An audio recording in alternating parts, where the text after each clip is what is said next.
With my 35 years of experience, our team at US Asset Management can deliver professional investment management, financial planning to help you target your goals, and even specialized divorce financial analysis if you need it. We are here to help you make better decisions with your money. Call US Asset Management today and let's get to work in your financial future. The left is siding with illegals, attacking ICE, and fighting to let non-citizens vote. Republican Kelvin King is a graduate of the Air Force Academy, Air Force veteran, and conservative businessman. As Georgia's Secretary of State, Kelvin will put Americans first, root out corruption, clean up voter rolls, and restore confidence in our elections. The other candidates had their chance and failed.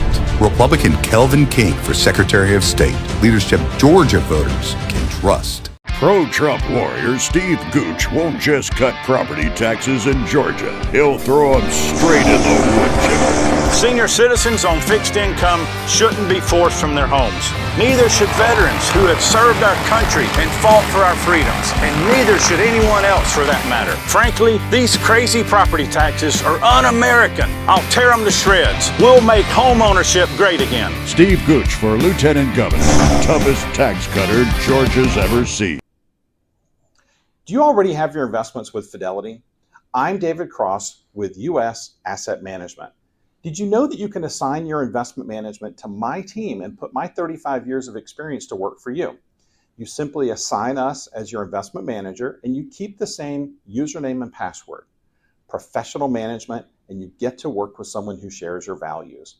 Call US Asset Management today and put us to work for you.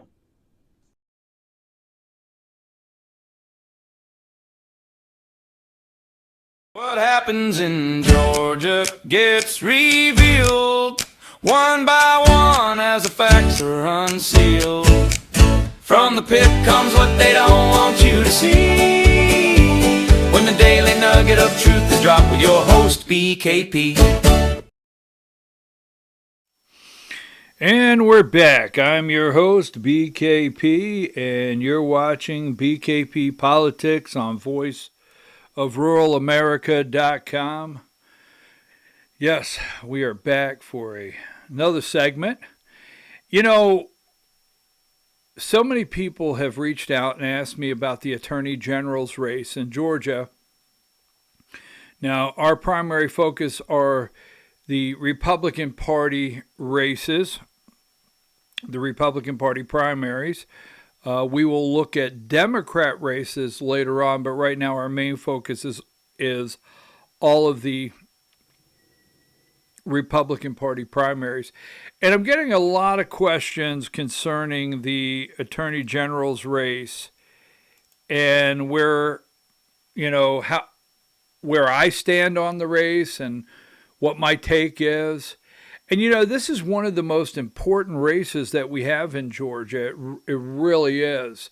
And we are going through a time right now where not only are we trying to find good candidates to be our nominee, the Republican Party, to go into November on the general election, it's also a year where we're trying to push back Democrats because Democrats are at the door. And they're pushing on it pretty hard. And this is definitely one of those offices that a Democrat attorney general, especially in federal cases, redistricting, many of those cases, it's going to be important not to have a Democrat as attorney general. But let me say before I really get started, this is a race. When we get done and we look at the race, I have no true front runner. No true front runner. I really don't. I've looked at both of these candidates. I've spoke to both candidates. I've asked a couple questions of each candidate. I have been to events where both candidates participated. And I also, I also, let me find I thought I had them here just a minute ago. Should be it. I've also watched the Attorney General debate at the Atlanta Press Club. I watched it extensively. I watched it twice. And again, no clear front runner. We have Brian Strickland and Bill Calzert. Both of these gentlemen, attorneys, obviously attorneys, and both of these gentlemen come out of the Georgia State Senate. Both of them are currently Georgia State Senators, and those are our two choices. Before we dig in too deep, my real personal opinion here is I wish we had 5 or 6 to really get the debate going as candidates to choose from for Attorney General, but we don't. This is it on the Republican side, these two candidates. Now, before we dig into these two candidates, let's look at the responsibilities of an Attorney General here. Okay, the primary responsibilities of what, we're looking for them to do. Hold on just a moment, please. Now, an Attorney General's legal responsibility is legal representation of the state. They are responsible for legal representation of the state. Civil litigation represent the state of Georgia, its agencies, the state employees, and all civil cases before state and federal courts. Capital appeals represent the state in all capital felony appeals before the Supreme Court of Georgia. Federal Supreme Court represent the state in all cases appearing before the Supreme Court of the United States. Now, I'm going to go into this first because Chris Carr, who is running, Chris Carr is the current Attorney General in Georgia that is now has a gang task force and crime task force and whatever it may be, is running for Georgia. And as Attorney General, I think he's really failed our state as Attorney General. And one of those areas are federal Supreme Court. Our Attorney General, Chris Carr, has failed many times to join other states in Supreme Court challenges. So we'll get into that in just a moment. Defending state law defends the constitutionality of Georgia law and statutes when they are challenged in court. Now, they are to uphold state law. Now, just clarification, our legislature, right? Our legislature, they craft law, create law. The governor signs it, or they create legislation. Let's put it like that. They create legislation. The governor signs the legislation. Once the governor signs that legislation, it then becomes law, and the Attorney General is the top law enforcement of what they enforce the law of Georgia. That's simple. And they defend it in court. Because as soon as the law is signed, okay, by the governor, or the bill is signed by the governor, let me get this correct, it then becomes law, then it may be challenged in court, and the Attorney General takes on those challenges against our laws. They also give official legal opinions.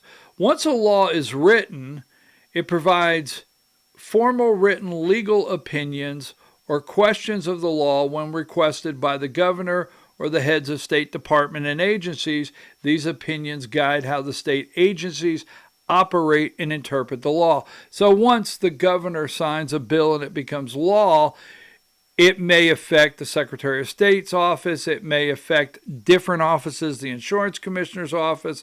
No matter what state agency it affects, the agency may want clarification on the law, and that's when the Attorney General can write an opinion of the law and how to interpret the law and apply the law through the state agencies. And that's what they operate off of, is the Attorney General's official legal opinion on a law. That stays in place unless challenged by the court, in court by someone. So that's how that works. They handle public corruption, Medicaid fraud, human trafficking, and gangs. And that's just a couple general responsibilities for the Attorney General. A couple just quick examples I want to put out. You have the, let's see, what do I have on there? It's the Texas case. The Texas versus Pennsylvania. This is the most famous example of Georgia separating from a coalition of Republican attorney generals at the Supreme Court. Now, the reason I bring this up is, let's keep in mind that in this attorney general's race, the next attorney general of Georgia will be in that office when? In 2028. That's why this is a very important office that we have to get it right. They will be the attorney general in the next 2028 election. And God forbid, the only way I can put it, that Georgia ever experiences another situation like we did in 2020. But we have the Texas versus Pennsylvania in 2020. This is the most famous example of Georgia separating from the coalition of Republican attorney generals at the Supreme Court. The lawsuit in December 2020, Texas Attorney General Ken Paxton filed a lawsuit directly with the U.S. Supreme Court seeking to invalidate the 2020 presidential election results in 4 swing states. That would be Pennsylvania, Michigan, Wisconsin, and Georgia. All right. The Republican coalition, 17 other Republican attorney generals filed an amicus, I can't pronounce that, but brief, really, a friend of the court. An amicus brief says, I'm a friend of the court, brief urging the Supreme Court to hear the Texas case. So Texas brought the case. 17 other Republican attorney generals across the country, as a friend of the court, filed an amicus brief urging the court to take the case up. Okay? Now, Georgia's stance, and this is where it gets real interesting, the stance in Georgia from our attorney general was, because Georgia was a target of the lawsuit, Attorney General Chris Carr obviously could not join it. This is what they said. However, Carr went further to simplify defending the state. He issued a strongly worded brief and public statement condemning the lawsuit. So our attorney general in 2020, when Texas brought this lawsuit wanting to invalidate the 2020 election in Pennsylvania, Michigan, Wisconsin, and Georgia, we had 17 other Republican attorney generals that said, hey, to the court, we want you to hear this case. Right here in Georgia, our attorney general condemned the lawsuit, condemned it. Chris Carr wrote a condemnation of this lawsuit. And this is what he wrote: constitutionally, legally, and factually wrong. This is what he said. He said the lawsuit was constitutionally, legally, and factually wrong. He argued that Texas was infringing on Georgia's state sovereignty and had no legal standing to dictate how Georgia runs its election. All right? The Supreme Court ultimately dismissed the Texas lawsuit for lack of standing. Now, what I think is important here, and the reason I say this, what I think is important here is to ask both of these candidates where they stand on joining lawsuits. Here's another one, Missouri versus New York. Okay.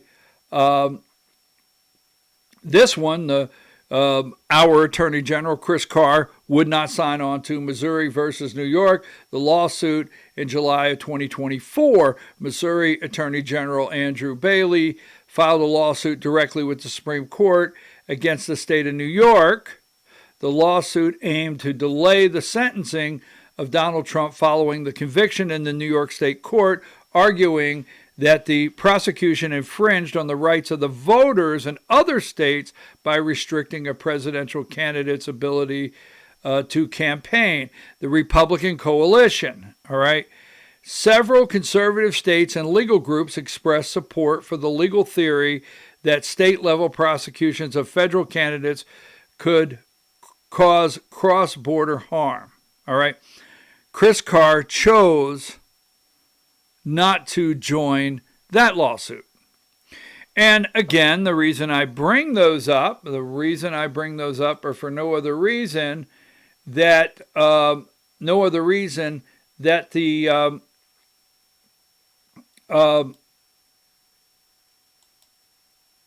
hold on just a second.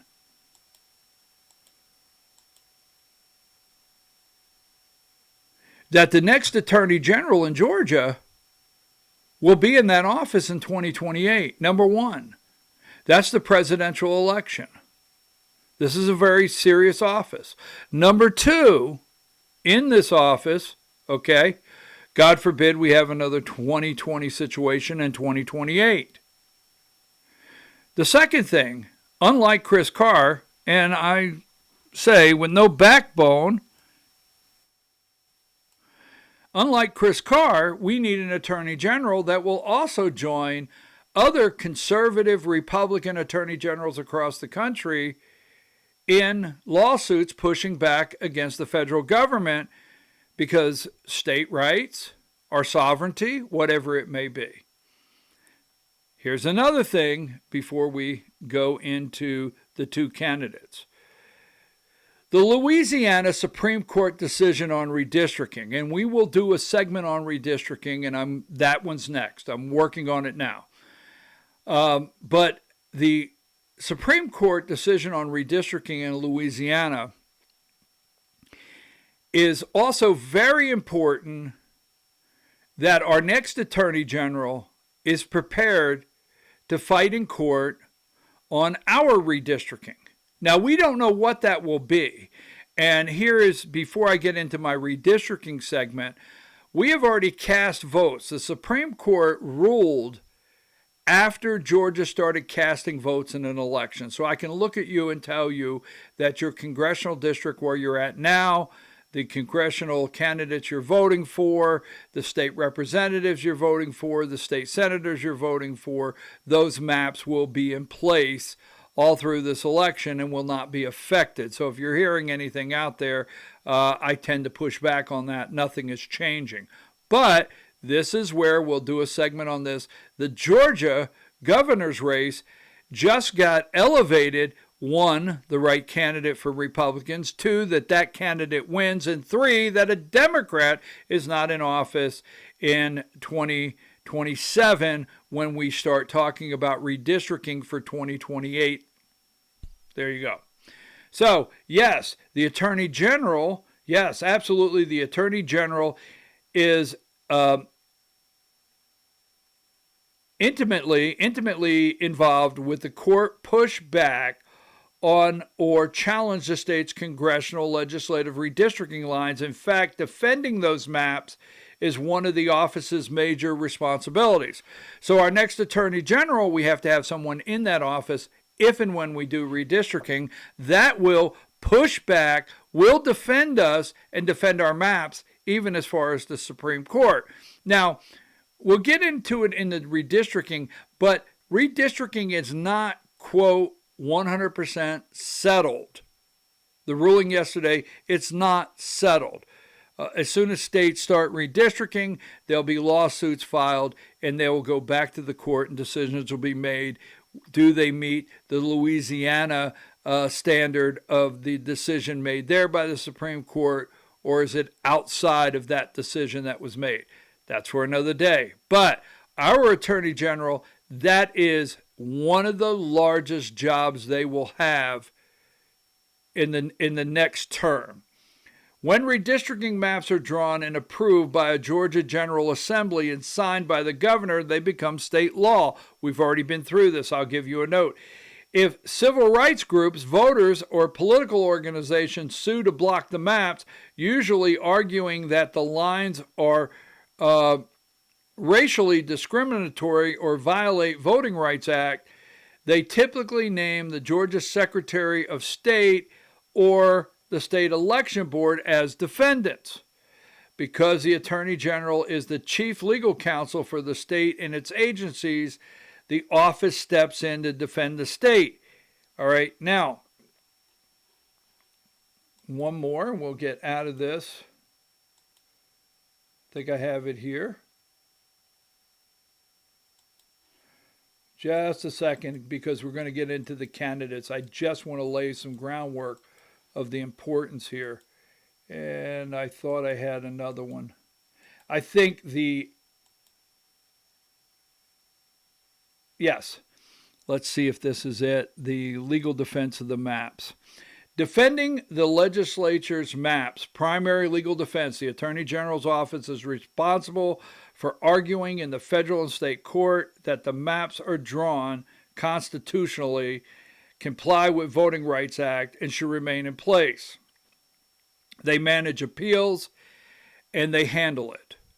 So, with everything on the table that you're hearing from the Louisiana Supreme Court decision, from joining other states, conservative AGs, and pushing back in the federal government, and defending our laws right here in Georgia, the Attorney General's office, with a 2028 presidential election coming up, is very important. This is very important, and that's where I'll go back to. I really wish we had more than just 2 candidates on the ballot. So let's go back to the 2 candidates. And our 2 candidates, Republican candidates, the guy with the white hair, Bill Calzert, and Brian Strickland. They're both Georgia State senators. They're colleagues. They're both attorneys. One guy is younger than the other guy, I will say that. Now, Brian Strickland has gone through and he has made the phone calls and he's worked the telephones and he has gotten several sheriffs around the state to endorse him, several DAs to endorse him. One of the other major things that Chris Carr failed in as Attorney General is supporting DAs. So your DAs across the state, not so much your blue counties like DeKalb or Fulton or in that case, but your DAs around the state, they are wanting an Attorney General that will support them in their office when they need it for really high profile cases. We'll leave it there for right now. So DAs are really around the state, especially Republican DAs, looking for another Attorney General. And Brian Strickland has put the money out. He's made the phone calls. He's sent out the mailers. He's got the mailers here. Aggressively prosecution for consumer fraud and scams, holding accountable those who misrepresent taxpayer funds, real enforcement of existing laws, results, no rhetoric. But, I can understand it's boring, but nothing I just brought up a minute ago is even on any of his mailouts. But he has spent a lot of money. This young guy has a young family. He mentions those in the debate, so I'm not just bringing that up. He has a young family. Nice guy. So we'll move on. We will move on. And here you go. This is Bill Calzert. Now, Bill Calzert has a much longer, extensive career and resume. Okay? And here's Brian Strickland. Not quite the same resume. He has not practiced law as long. He has not handled some of the cases maybe Bill Calzert has.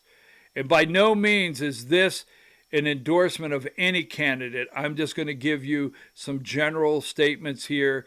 You're going to have to really think this one out when you make your decision with everything on the table.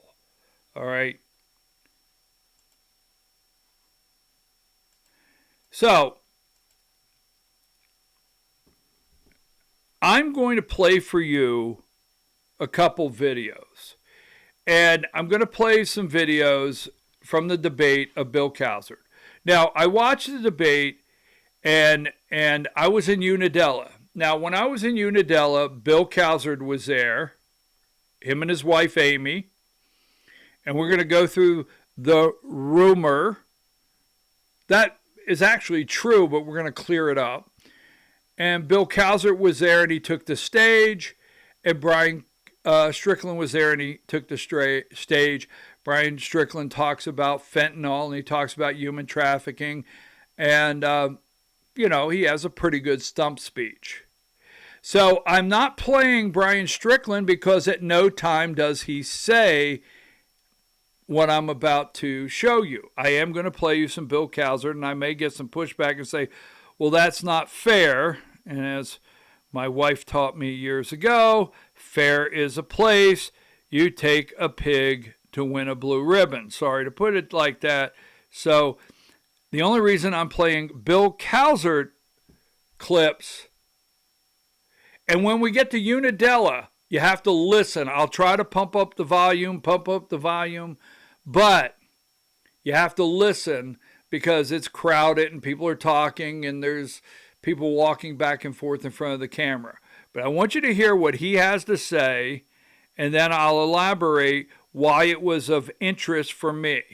Okay? Now we'll start here with the first one.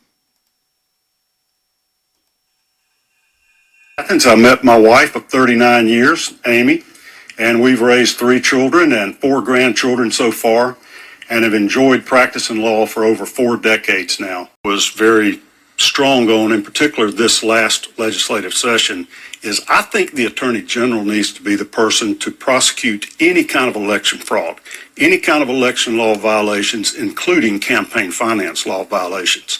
It is not reasonable for the DA in Fulton County to have exclusive authority to do that just because the capital is in Fulton County. These are statewide elections and federal elections, and all citizens of Georgia are impacted. I think we should have a statewide grand jury. I think the Attorney General should be in charge of prosecuting those type of crimes, that it shouldn't be left up to individual DAs. And as Attorney General, I'll continue to pursue that, but I will also exercise my jurisdiction to prosecute corruption in any statewide office. I think our citizens need to know that their vote counts and that it's a fair election and there's no interference or fraud. Called political prosecution. I plan to call them out, whichever party they are. We deserve better than corrupt politicians at any level, particularly prosecutors. You have to be safe and secure that you're being fairly prosecuted if you happen to be on the other end of that you're not being prosecuted for political reasons, but for actually having committed a crime. What I have done to reach out to the DAs is let them know that I'm setting up a safe streets strike force to assist them in prosecuting violent crime, sex trafficking, gangs, fentanyl distributors, any domestic terrorism that we face, sex trafficking of all things. Georgians deserve to be safe in their homes and in their communities. I want to be a force multiplier for any DA that needs help, that wants assistance, cleaning the streets up, getting rid of all of that type crime so that we can all feel more safe and secure in our homes, and in our communities, and in our towns. I'm here for you. I've got their back. That we need to make sure we keep the state safe for you. So I'm going to give all the assistance we can to any of these local DAs to put the bad guys up instead of prosecuting your political opponents. Several other things I want to do, but the one that's been sticking out in my mind is all this election fraud, basically. Well, you all know it's out there. Amy's one of the sweetest ladies you'll meet. We've been married 39 years. Was the food good? Got 3 grown kids and 4 grandkids, and she's elder in our church. And and used a very bad word. You know we don't eat too much pork on our side of the tracks. Got beat. If you remember, we went to bed, he was winning by 300,000 votes back in 2020. By the time the next day was over, when Fulton County's ballots came in, 95% of their votes supposedly went for Biden. Amy said, this is a bunch of bull. She said some other words too, but that's all she'll let me say. And it's the truth. We need to restore our faith in our election system. I think the Attorney General ought to be the guy prosecuting election fraud. You won't need the FBI to come in and get the ballots out of Fulton County. If I'm AG, I would have nailed that 5 years ago. Thank y'all for having me.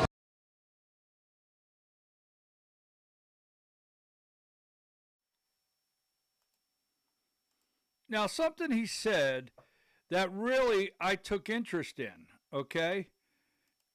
Now, something he said that I really got my attention is you won't need the FBI to get those ballots out. You won't need the FBI to get those ballots out.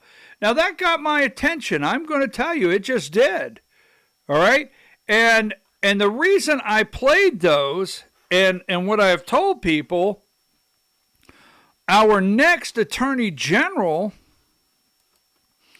we have to have an Attorney General for the next election that discusses election fraud and says you won't need the FBI to get those ballots out. The Attorney General should be the prosecutor.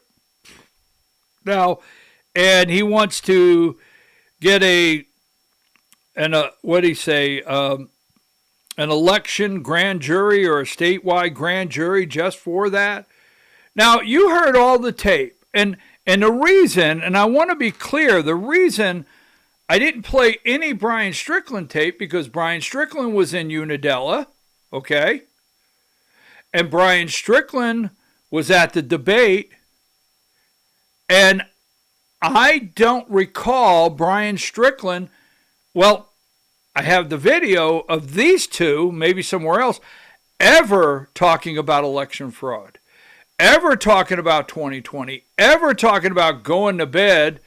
And as Bill Cowan says, his wife had some very colorful language the next day. And we went to bed and all of a sudden 3,000 votes dropped. I have never heard Brian Strickland mention that. Now, that's not the end all for me, and that does not mean that Brian Strickland would not do a good job as AG and fight election fraud. I don't know that. I can't be the judge. I told you when we started today, this is probably the toughest race for me to make any kind of call. But there's one other thing I'm going to go through. As you know, one thing I say where Bill Calzert's concerned. First of all, I was in Unadilla, and I've been at several things in the past. Now, my wife and I attended the 2nd District event at Myron Mixon's barbecue right there at his home, at his school in Unadilla. It was amazing. We had a great time. And Bill Calzert and his wife Amy spoke to both of us, my wife and I. We had a very long conversation. We talked. It was enjoyable. It was pleasant, okay? I don't try to take those events, although politicians are there and you should be asking questions to really drill down. I try to meet the person, see how I feel when I engage the person. Now, when I go somewhere, and I will say this, and I don't know how this is going to come across, and I'm not any different than you. I want that to be clear. I'm not. There's no difference, and we're both voters, and by the way, I legally vote, but we're both voters, and they should talk to all of us. But when I go somewhere, there tends to be a little tension in the room. There tends to be avoid BKP. He might ask you something. He might ask you a question. He might say, why did you say this in the last debate? BKP may say, hey, why are you not talking about? So, and I have done that. I don't do it in a disrespectful way, but I have done that. So there tends to be sometimes, and I don't know this is what exactly happened, but there tends to be times when people come in and they don't speak to me. Mike Collins doesn't speak to me. That's nothing new. Buddy Carter does. He says hello. He's cordial. And I'm not making my judgment off of that. All right. But I know the ones that, linger around and they make sure they go in the opposite direction. So is it intentional? I'll look at the camera and say, I don't know. But I know this. Brian Strickland worked the entire room. I watched him. And I pay attention to that because I say, hey, which one of these candidates are going to come up and say hello, vote for me, ask for my vote, whatever the case may be. And Brian Strickland went around the tables and shook hands, and he never spoke to me. He never spoke to my wife. He never said hello. That's okay. Don't have to. But what I find interesting is after that, I made some comments on a podcast. I even said something basically in an article. I brought that up after my Unadilla trip, and I gave a report on Unadilla. I brought it up. Now, interesting, and the guy's nice. He's a nice guy. And he may make a good attorney general. And he does have a lot of sheriffs endorsing him and a lot of DAs endorsing him. He has put the shoe leather in. He's went to the right places, maybe not all the voters, and he's spending the money and he's putting stuff in there. And so Saturday afternoon, about 2 o'clock, I was driving to our granddaughter's softball game and my phone rings. It was Brian Strickland. And he said, hello. And we had a very cordial conversation, 9 or 10 minutes. It was nice. I asked him a couple questions. And he said, hey, you have my number now. If you need anything, call me. But I don't find that to be a coincidence or unusual that on Saturday he called me. Now that, I promise you, there's no way whatsoever am I saying anything negative. He must be he's a very nice guy. But that one got me just a little bit. Because one of the things I'm doing when I say judgment of these candidates, and what I want to bring to you is, I want to get people in the office that once they're in the office, we can get to them and communicate with them while they're in the office. That's what I want to do. Not everybody has been happy with all of maybe my positive comments on some candidates, but for the most part, my comments on those candidates have been based on, I call it, I want to live to fight another day. We don't have perfect candidates up and down the ballot as Republicans. We got to get them in office, and we got to get the ones in office that won't shut the door on us. And we just went through an attorney general's office for 2 terms that I believe failed the citizens of Georgia, the voters. I don't understand why the guy Chris Carr is running for governor, and I do thoroughly believe that Chris Carr is auditioning trying to get a job with Rick Jackson if, for some reason, Rick Jackson's the next governor. That being said, I want to pick the person here that I think we can get in the office or talk to them and be able to communicate. So Brian Strickland, on that side, I didn't feel as comfortable. I don't have a lot to judge on that, but I don't feel as comfortable. Because when we get done today, the last thing in the world I'm doing is telling you what direction to go in. Now, Bill Calzert, on the other hand, I got a feeling in my conversation with him that we may be able to work with him. That's just a feeling. That's all this is. I'm just laying some groundwork out. So I'll summarize it in a minute, but before we close, I want to get to this. So I've watched on social media over and over people post that Bill Calzert is Brian Kemp's brother-in-law. Now, this is not an attack on the governor of Georgia, Brian Kemp. It's not an attack on the governor. But what it is, I really want to look you in the eye and say, one,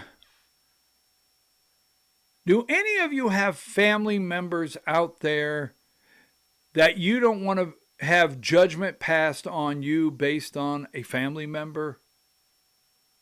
So just think about that, because it is true. It is true. And I'm going to give you my understanding of their relationship. When I say my understanding of their relationship, I've not asked him, the governor, Amy, or Marty.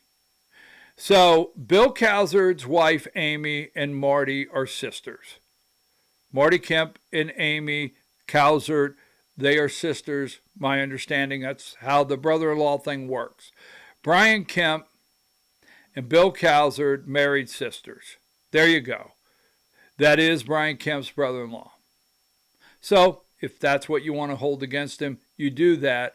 I just think that's a judgment call you might want to think about. Now, I don't know for a fact, but I understand it's not the closest relationship. And here's why. Because in the 2018 race, all right, in the 2018 race, and let me get that for you. Hold on just a second. I want to be able to read it. Bill Calzard's daughter aggressively campaigned against her Uncle Brian. Yes. And see, here is an article. The Georgia Progressive is going to vote against her Trumpist uncle. That's Bill Calzard's daughter, who voted against Brian Kemp, her uncle, in the 2018 election. Now, if Democrat Stacey Abrams wins the Georgia gubernatorial election and becomes the first black woman to run a state government, it will be in part thanks to people like Caddy Calzard, the 25-year-old art school grad and queer woman works as a server at a popular Atlanta restaurant. Now,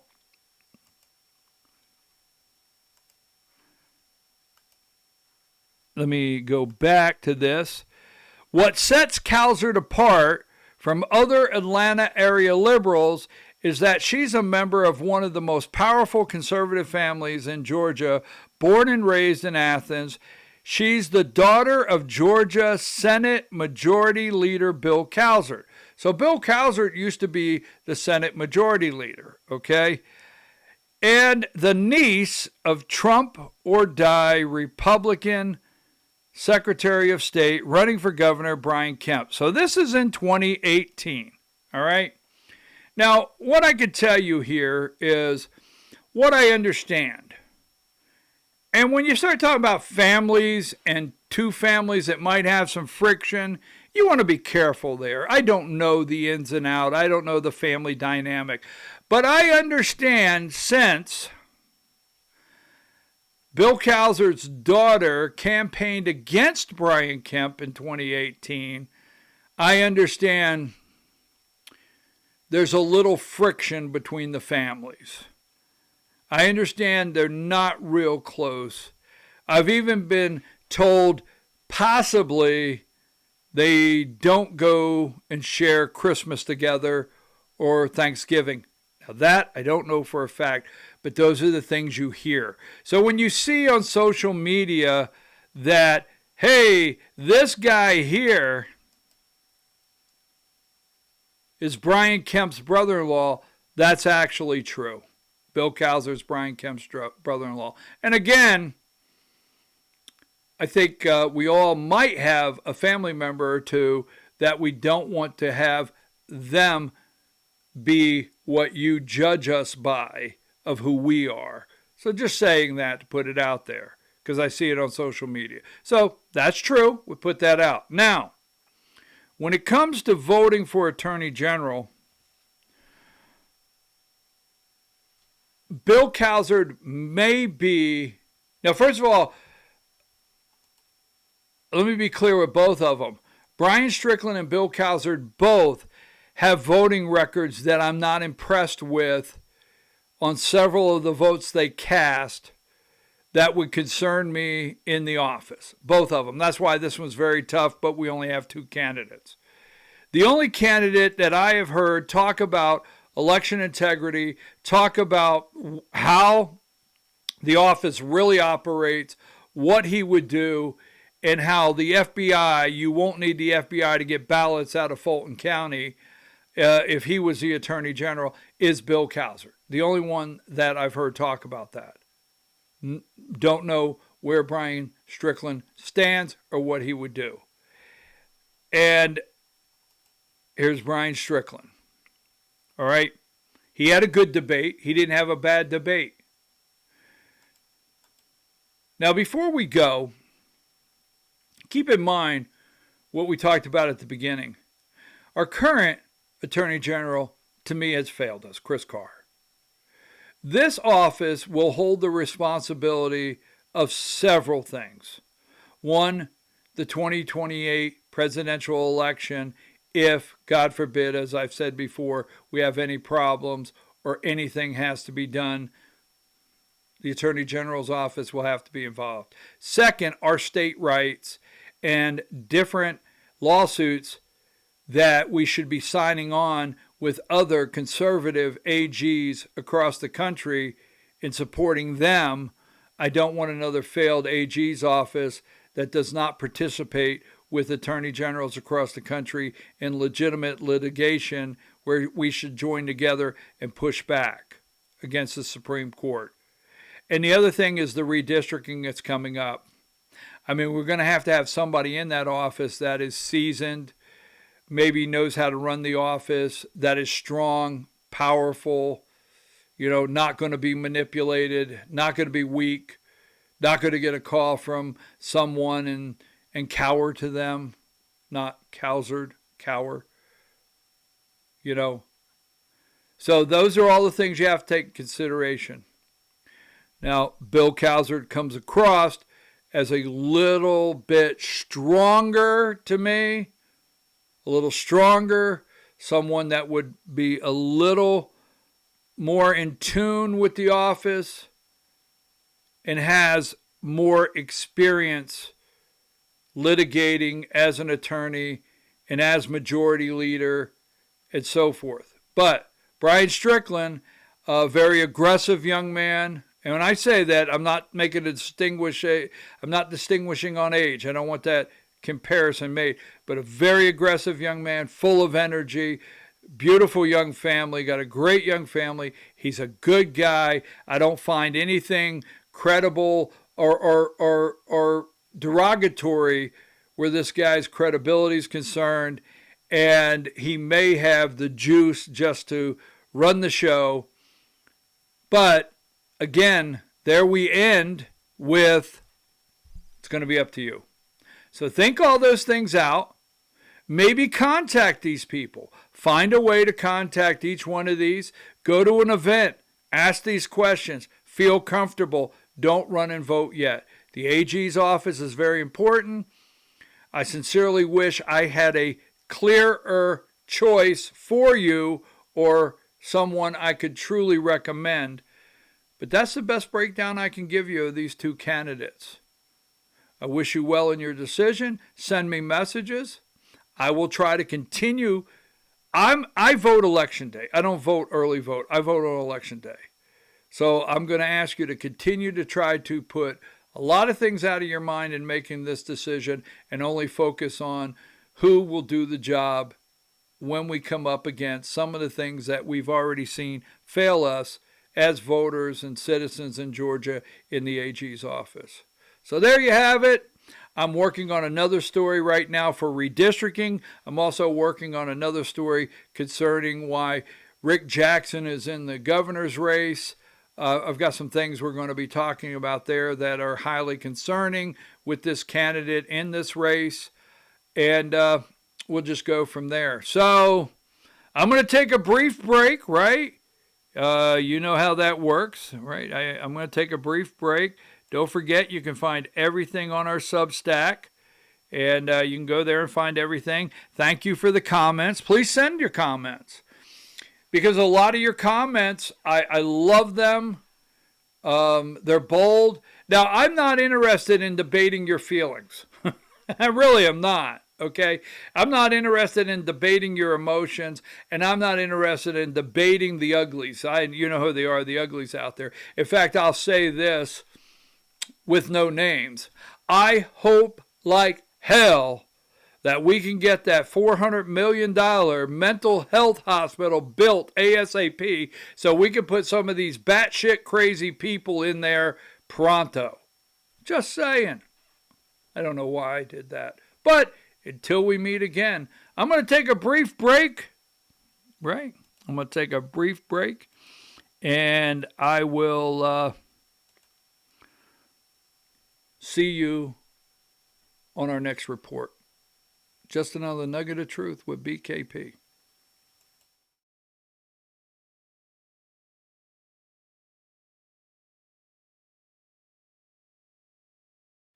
With my 35 years of experience, our team at U.S. Asset Management can deliver professional investment management, financial planning to help you target your goals, and even specialized divorce financial analysis if you need it. We are here to help you make better decisions with your money.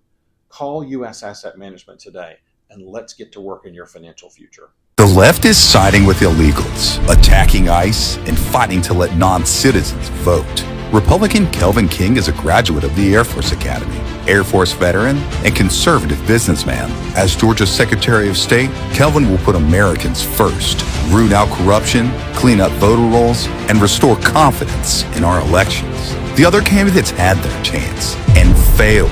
Republican Kelvin King for Secretary of State, leadership Georgia voters can trust. Pro-Trump warrior Steve Gooch won't just cut property taxes in Georgia. He'll throw them straight in the wood chipper. Senior citizens on fixed income shouldn't be forced from their homes. Neither should veterans who have served our country and fought for our freedoms. And neither should anyone else for that matter. Frankly, these crazy property taxes are un-American. I'll tear them to shreds. We'll make home ownership great again. Steve Gooch for Lieutenant Governor, toughest tax cutter Georgia's ever seen. Do you already have your investments with Fidelity? I'm David Cross with U.S. Asset Management. Did you know that you can assign your investment management to my team and put my 35 years of experience to work for you? You simply assign us as your investment manager and you keep the same username and password. Professional management, and you get to work with someone who shares your values. Call U.S. Asset Management today and put us to work for you.